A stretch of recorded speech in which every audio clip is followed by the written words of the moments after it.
At the Battle of Cowpens, the movement that looked like an American collapse was the movement Daniel Morgan had planned.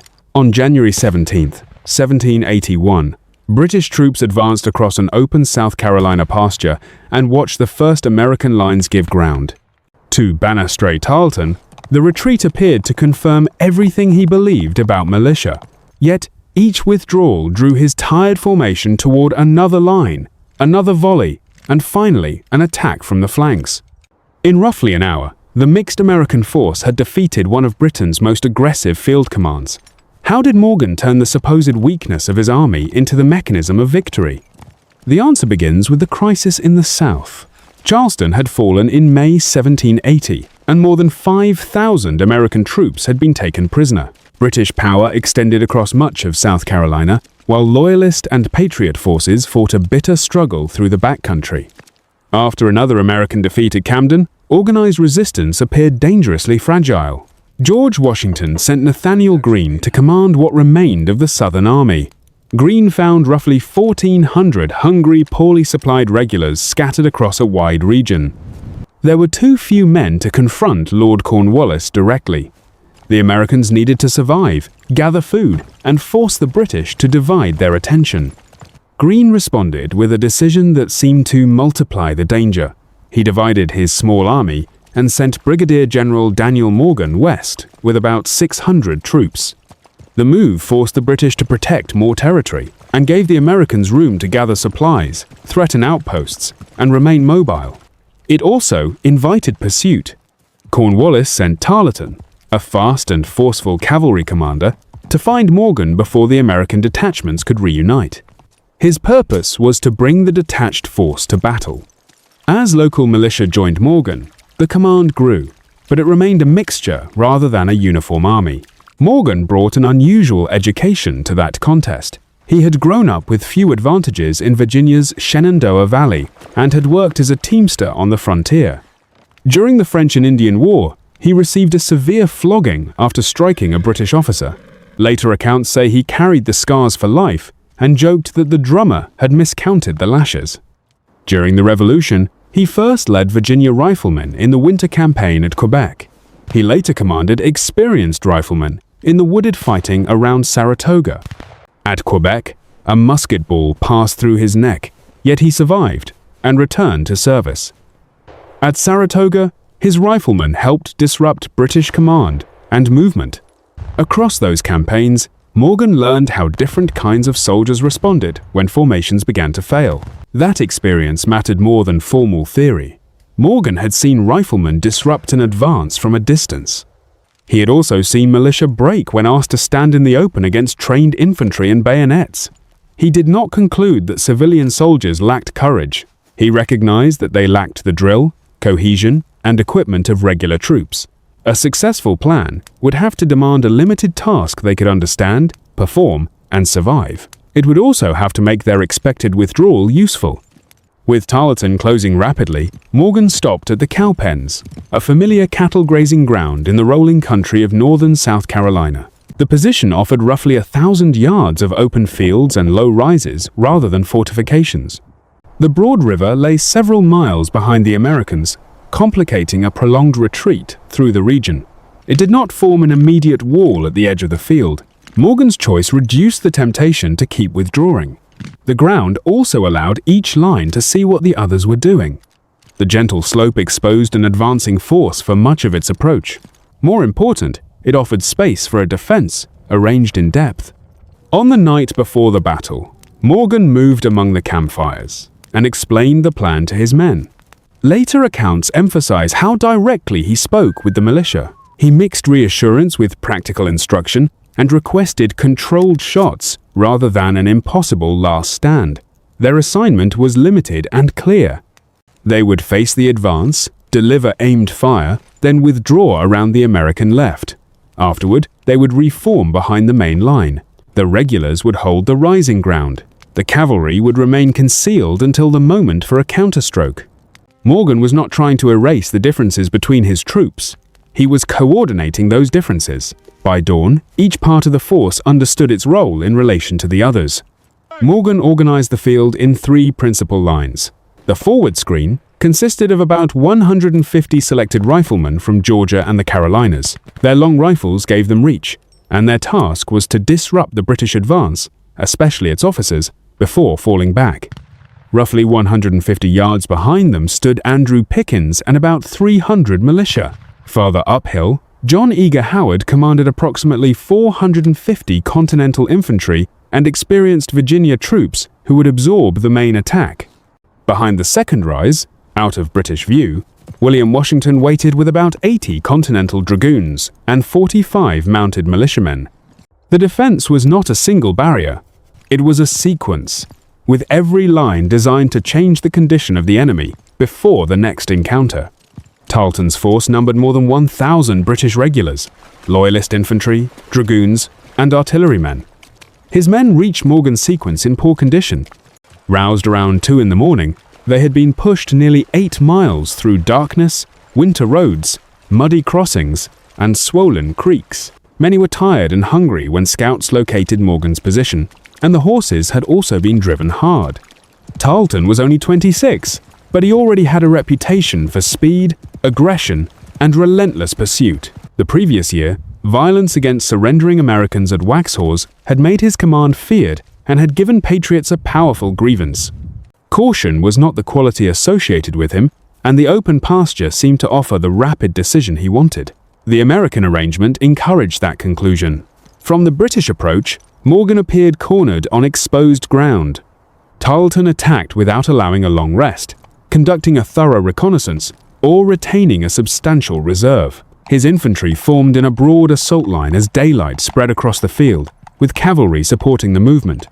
The first resistance came from the rifle screen. Individual shots reached toward officers and mounted leaders, disturbing command and alignment before the main formations met. The riflemen reloaded, continued the delaying action, and then withdrew toward the next position. Once again, the British saw a familiar sight. Americans moving away. Ahead stood Pickens's militia, dressed less uniformly than the regulars advancing toward them. They waited until the range had closed to roughly 50 yards, then fired a coordinated volley. Black powder smoke covered the line as they reloaded and delivered another. Hundreds of muskets discharged at a distance where even imperfect weapons could disrupt a crowded advance. The exact experience of every company cannot be recovered, but the tactical result was clear. The British took losses and confusion before reaching the troops Tarleton expected to scatter. Then the militia began its planned movement toward the left and rear, following the route established before the battle. To British soldiers already conditioned by earlier victories, that movement looked like a rout. The sight encouraged pursuit at precisely the moment when order mattered most. Officers urged the advance, and units pressed uphill.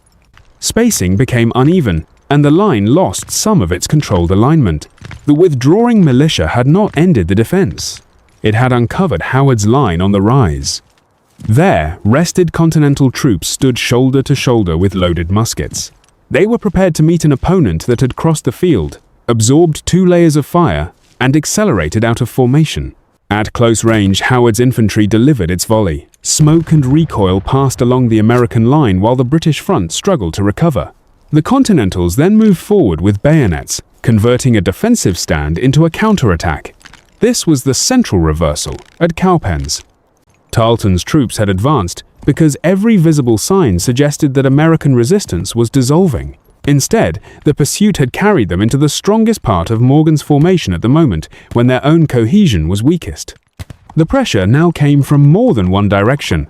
William Washington's mounted force emerged from concealment and struck the exposed British flank. At the same time, Pickens's militia completed its movement behind the Continental position. The militia reformed and returned to the fight. British troops faced Howard's line in front, cavalry on one side, and militia fire from another. The maneuver is often described as a double envelopment. It emerged through withdrawals, reforming movements, and counterattacks, rather than one theatrical closing of a ring. British resistance collapsed quickly. Many soldiers lowered their weapons or surrendered in groups, while smaller bodies attempted to escape or continue fighting back to back. Artillery crews and their guns were overtaken with the infantry. Tarleton tried to use the mounted troops still available to him, but Washington's cavalry met the effort. Later, tradition describes a personal clash between the two cavalry leaders, with Washington wounded before Tarleton escaped. Whatever the exact details of that encounter, Tarleton left the field with a small mounted remnant. Most of his command did not. Contemporary returns and later histories differ in detail, but the scale of the defeat is unmistakable. More than 300 British troops were killed or wounded, and roughly 600 were captured. American losses were reported at about a dozen killed and around 60 wounded. Artillery pieces, weapons, supplies, and prisoners passed into American hands. By common estimates, Tarleton had lost more than 4/5 of his command. In a single morning, Cornwallis was deprived of a mobile force he relied upon for reconnaissance, pursuit, and pressure across the countryside. Cowpens succeeded because Morgan treated human behavior as part of the battlefield. He did not build his plan around an ideal army. He built it around the army he actually had. Riflemen received a task suited to range and marksmanship. Militia received a short, achievable assignment and a protected route away from the first collision. Regular infantry occupied the position where discipline under pressure mattered most. Cavalry remained out of sight until the British were committed. Each apparent weakness was supported by another part of the formation. No part could succeed alone. The plan worked because each element protected the next. That coordination mattered more than any single dramatic charge. The plan also depended on Tarleton. Morgan could not control every British decision, but he could present an opportunity that matched his opponent's habits. The open ground, visible withdrawals, and absence of obvious fortifications encouraged a direct attack. British confidence in the fragility of militia became a liability. What looked like American failure was actually evidence that Morgan's sequence was working. Firepower mattered, but so did competing judgments about what the other side would do next. For that reason, historians have often compared Cowpens with earlier encirclement battles. The most common parallel is Hannibal's victory at Cannae in 216 BC. The comparison is useful but limited. Hannibal commanded experienced forces shaped by years of campaigning. Morgan coordinated a mixed American army whose units had very different levels of training. His achievement was not a copy of an ancient design. It was an adaptation to a particular landscape, a particular opponent, and the capabilities of the men available on that January morning. The consequences extended beyond the pasture.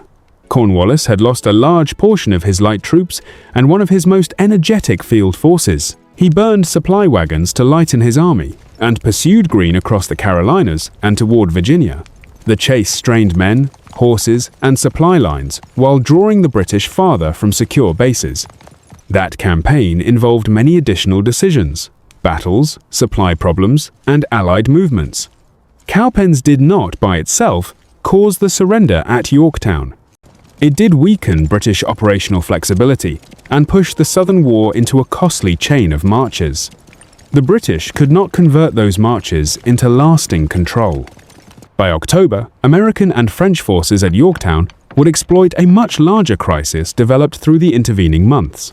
Today, the battlefield is preserved as Cowpens National Battlefield, with markers identifying the positions of the lines and the mounted counterattack.